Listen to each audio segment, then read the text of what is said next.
My name is Adeniyi Asiyanbi from the Canadian Science Policy Center, CSPC. Today, we're privileged to have with us Rachel McCormick. Rachel is with the Global Affairs Canada, and she is currently the Consul General of Canada to the states of Arkansas, Louisiana, New Mexico, Oklahoma, and Texas. Thank you for joining us today, Rachel. It's really great to be with you today, Nee. Congratulations on this great conference. Thank you so much. We're pretty much looking forward to a great conference. Yeah, so we'll go straight into our discussions for today. Sure. Global Affairs Canada has continued to champion Canada's interests, values, and priorities in a global environment that has become even more complex in recent times. And yet, the strong standing of Canada on the global stage and its consistently favorable reputation with populations around the world are a testament to the excellent work of your establishment on diplomatic relations, international trade, and cooperation in addressing a whole range of global challenges, including climate change, global poverty, and global security. So thank you so much for the great work that you do at Global Affairs Canada.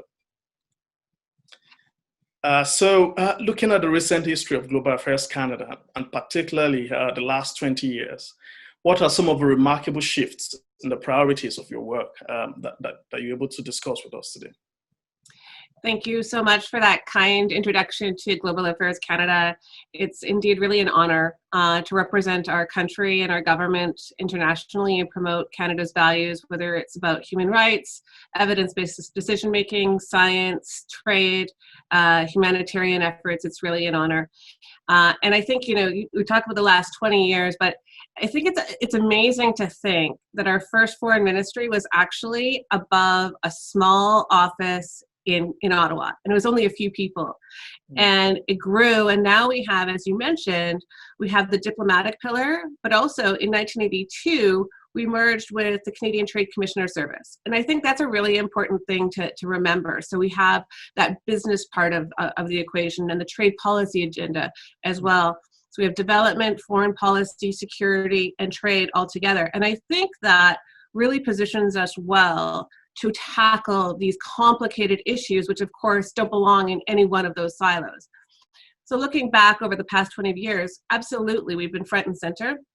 And I think some of the, the key moments in history, things like 9/11 and the terrorist attacks, and how we responded to the global order at that point. The crisis in Syria, which of course brought many new Canadians to our country. Our leadership in the ongoing situation in Venezuela, humanitarian responses in Haiti, and across it all, I think a really consistent commitment to promoting human rights and advancing opportunities, and increasingly promoting a feminist policy agenda. And I think when you think about that, what I want to emphasize when I talk about a feminist policy agenda is that belief that if your whole society can succeed, your whole society is better off. And so providing a strength, an opportunity for girls and women is really important for a community to be strong and a country to be strong. Now, on the sort of science and policy and environment linkages, I think about, for example, the new NAFTA, the Canada-US-Mexico agreement. Previously, we had a side agreement on environmental cooperation, which established for the first time ever a trilateral institution to collaborate on the North American environment. And of course, species and spaces don't respect boundaries. So talking about how we bring back bird populations, how we manage our water. We have many treaties on that front. The International Joint Commission is over 100 years old, managing their water that goes back and forth between Canada and the US. Climate change, and not just climate change negotiations, but also integrating climate into foreign policy. So how is climate a threat multiplier? How is it important in development programming? And we know that it's really important because there's desertification, there's extreme climate events. Another example that I really love is the Arctic Council. Global Affairs Canada is very active in the Arctic Council, and Canada was one of the original founding countries. And I see it as almost one of the original organizations that recognize that human economy, science, environment interface. We have the 8 countries at the table, but also 6 permanent participant organizations, our First Nations from across the Arctic countries at the table talking with us, and using science and policy to come together to solve and consider the challenges that the Arctic face, but with a human dimension. and integrating that traditional knowledge of Indigenous peoples, which is so important. And the final example from an environment and science perspective, I might add, is in our G7, last time we chaired the G7, bringing forth the plastics charter, which of course plastics pollution in the marine environment is a huge global challenge. So bringing that to the G7 for the first time, and then expanding it outside of that to get global action to address the plastics issue. Yeah, thank you so much for that, very succinct yet, quite informative overview of the work that Global Affairs Canada does. When you look at this wide range of issues that you work on, could you share with us one recent achievement, of your establishment that you're particularly, excited about? So I've been here in the United States for the last 5 years, and so I headed the Energy and Environment section at our embassy, and now represent our government down here in the South Central United States. And so for me, one of the things that will stand out is sort of our commitment to multilateral trade, to free trade, to free market principles, and of course, successfully advancing a new trade agreement, which I think was really key. And the alternative was sort of an existential threat to a country like Canada that trades so much. And we now have 14 FTAs and access to 2/3 of the world's market, 1.5 billion consumers. So that I think is really important for Canadians and our businesses. Yeah, thanks. So one big word that's on the mouth of everyone these days is COVID-19. That's one pandemic that is defining society as we speak. COVID-19 has demonstrated the importance of international cooperation and collective action on the one hand, but on the other hand, the pandemic has also put to the test, the sort of the quality of multilateralism that we currently have and international cooperation. So, do you want to share with us the work of Global Affairs Canada in fostering global cooperation, in addressing the current pandemic? So, what sort of work have you been doing in your establishment? Sure, and of course, Global Affairs Canada works across the federal government with our partners in the Public Health Agency, with Health Canada, et cetera. But I think underlying our international cooperation is consistently our commitment to science, research, and working internationally with multilateral bodies in international discussions. We have been an early and regular participant in those bilateral and international conversations. We've stepped up in terms of our contributions to those organizations and bodies, and we recognize that we are all learning and we are all working together, and that not any one country is going to solve this on their own. So that commitment, I think, to collaboration and science and research internationally is really important. We were, of course, one of the partners that contributed strongly to the World Health Organization, and Canada remains very committed to a constructive engagement with the WHO, including, backward looking to see, what could we have done differently, what could we have done better, but also contributing to the research for vaccines. So the Prime Minister was part of a conference launching the coronavirus global response. And then later, Minister Gould announced another $600 million for the Global Vaccine Alliance internationally. And all of these things, I think, speak to our commitment internationally to solving this problem.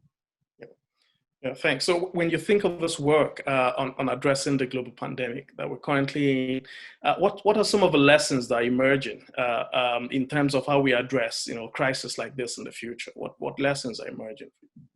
So I'll come at it again from my perspective and viewpoint here in the United States, but maybe from a different angle than some might expect. And that's the one of industry partnerships and supply chains, research agreements between academic institutions and international relationships. All of these things are really a backbone of how we react and how our economy stays strong while we try to solve the problem and keep our communities safe. So I think it was a testament to the Canada-US relationship that we were able to identify a way to manage the border, keeps those critical supply chains open, recognizing both medical, energy, pharmaceuticals, food, moves across our border every day, and that our communities depend on each other. So if we found a way to make sure those critical lifelines were maintained while stopping non-essential travel. But we also found that our supply chains are really integrated. And so although it can be understandable sometimes that people have a protectionist reaction, and they want to keep things for themselves and not export it or not trade it. We really dug into how integrated the Canada-US supply chain is and how important it is that our companies work together and continue to work together to create the ecosystem that we need to keep our communities safe. So just some examples. So working with industry, right? Harmac Pacific is a British Columbia-based company. They're a leading producer of a very particular grade of paper that is used to make surgical masks and gowns. And they doubled their production and shipped a lot of this to US as customers because we knew that we needed masks and gowns internationally, right here in Canada. So a policy that would have eliminated our ability to then import back some of that personal protective equipment wouldn't have been useful for either country. So we had to sort of identify those supply chain linkages and bolster them working with industry. Research agreements. So there's a Cambridge, Massachusetts-based vaccine organization that has research operations in Ottawa.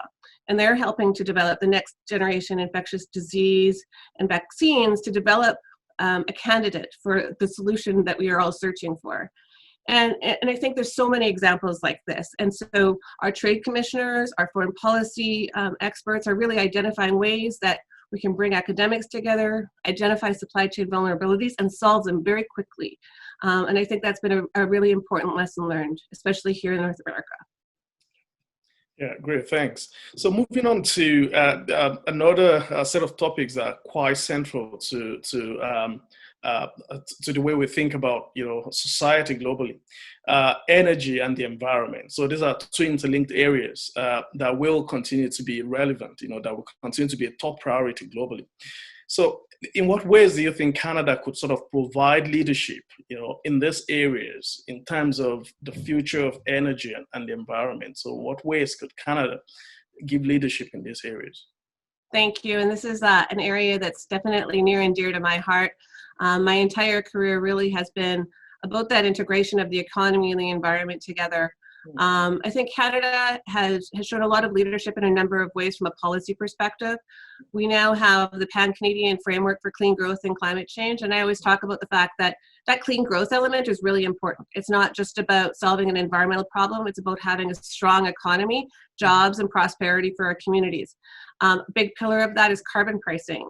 One of the only countries internationally that has a national price on carbon. Pollution is having a price on it, driving innovation, and I think that's really important. And you need to recognize that our provinces were actually leaders in that. We had a carbon price in place in both BC and Alberta for now over 10 years, 12 years in some instances. And so, that subnational cooperation, I think, is really key. The recognition of the costs of climate change and the need to build resilience and adapt. We're recognizing that the impact in Canada could be between $21 billion and $43 billion a year by 2050. So building resilient roads, transportation, buildings, while we're mitigating the ways that we're actually contributing to climate change. And then clean tech and innovation. What are the opportunities for Canadian businesses? We think it's going to be as much of a $2.5 trillion clean tech market by next year. And so our trade commissioners are working on B2B matchmaking, even virtually now. We're doing lots of sort of virtual Shark Tank sorts of things with major companies to sort of show the innovation and leadership that Canadian companies have, bringing solutions to the forefront in the energy sector as well as other sectors. And I think the other thing is when we look at our energy sector in Canada, we did this cross-Canada domestic consultation called Generation Energy, talking to Canadians. What do you want? People wanted more clean energy, energy efficiency, so how do we use our energy, renewable fuels, but they also wanted cleaner oil and gas. So how do we make this part of our economy that is so core to our GDP and jobs, how do we do that? And one of the fun things that we did here is we actually put together a supplement, 20-page supplement that profiles the great things that are happening in that energy and environment section for oil and gas in Canada. LNG Canada on the West Coast going to be the cleanest LNG export facility in the world. Part of that is because we are blessed with significant hydroelectric opportunities in Canada. So we're able to use that no emission hydro to generate power, but then also new technologies in terms of emissions for LNG. methane reduction technologies, detection of, and those are some of the things that we're really leading on internationally. And we love to market them down here in the United States and create alliances in terms of even furthering that innovation. I think one of the technologies most people know is going to be clear is carbon capture and storage. Again, Canada's been a leader. There was the first ever post-combustion CCS unit in Saskatchewan on a coal plant. We have the Alberta Carbon Trunk Line that is capturing more carbon emissions than any other project in the world, pretty much. We have the Carbon X Prize, which is driving innovation, Carbon Cure, the green cement, and really cool project where we'll have direct air capture down here in the Permian with a Canadian company's technology where they're going to actually capture emissions from the air and use it to get enhanced oil recovery. And that's going to help Oxy generate that carbon neutral barrel that they're seeking. So I think when you apply innovation, including through market incentives like pollution pricing, you can really get a long way in the energy sector in terms of environmental outcomes. Yeah, thank you so much. It's fascinating to hear, this wide range of initiatives, that popping up. I mean, demonstrating Canada's leadership, in these areas. So what role do you think the Canadian science policy community, can play in all of this, especially when we think about, the future of energy and the environment? So, first off, like I said, kudos to you for this amazing program that you're pulling together.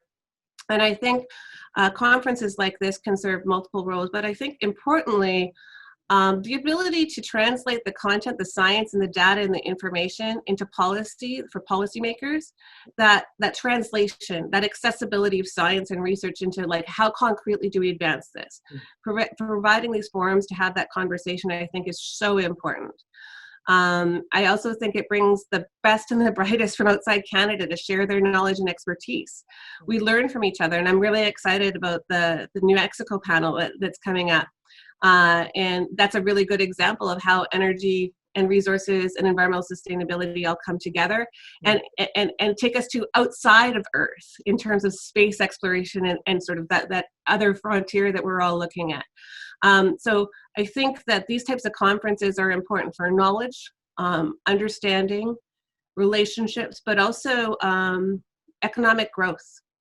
It's going to be important for things like industry partnerships and new technologies. So again, I think it's just such an excellent event, and I congratulate you.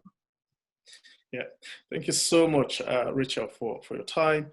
The CSPC is so grateful for the partnership of Global Affairs Canada over the past years, and we so much look forward to deepening that partnership in the years ahead. So would like to say thank you to you again for taking your time and for speaking to us. And we hope you have a great rest of the day and a great time joining the conference in the weeks ahead.